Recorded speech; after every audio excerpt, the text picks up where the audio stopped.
Bir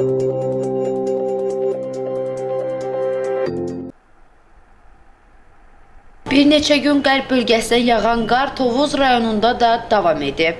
Rayonun əsasən dağ kəndləri olan Baqqalı, Əsrik, Böyük, Qışlaq kəndləri ərazisində təxminən 20 santimdən yuxarı qar yağıb. Bugün səhər saat 6 radələrində 26 nömrəli yol istismarı MMC-nin texnikası və canlı qüvvəsi həmin əraziyə cəlb edilib. Dərhal yollar texnika və canlı qüvvə vasitəsilə təmizlənərək yolun hərəkət hissəsinə duz qarışıq qum tökülüb və avtomobillərin yolda rahat hərəkəti təmin edilib. Bundan əlavə rayonun yeraltı keçid hissəsi, Tovuz şəhərinin giriş hissəsində avtomobillərin hərəkəti bərpa edilib. 26 nömrəli yol istismarı MMC-dən bildirilib ki, körpülərin üzərinə və ya təhlükəli enişli yoxuşlu olan yolların kənarına duz qarışıq qum yığılıb ki, növbəti günlərdə qar yenidən yağarsa, yol kənarında yığılmış duz qarışıq qum dərhal yolun hərəkəti hissəsinə səpiləcək. Qeyd edək ki, hazırda 26 nömrəli yol istismarı MMC-nin əməkdaşları gücləndirilmiş iş rejimində çalışırlar. Kamran Əsik Paralı, Sənan İsmailov, Səs TV Xəbər,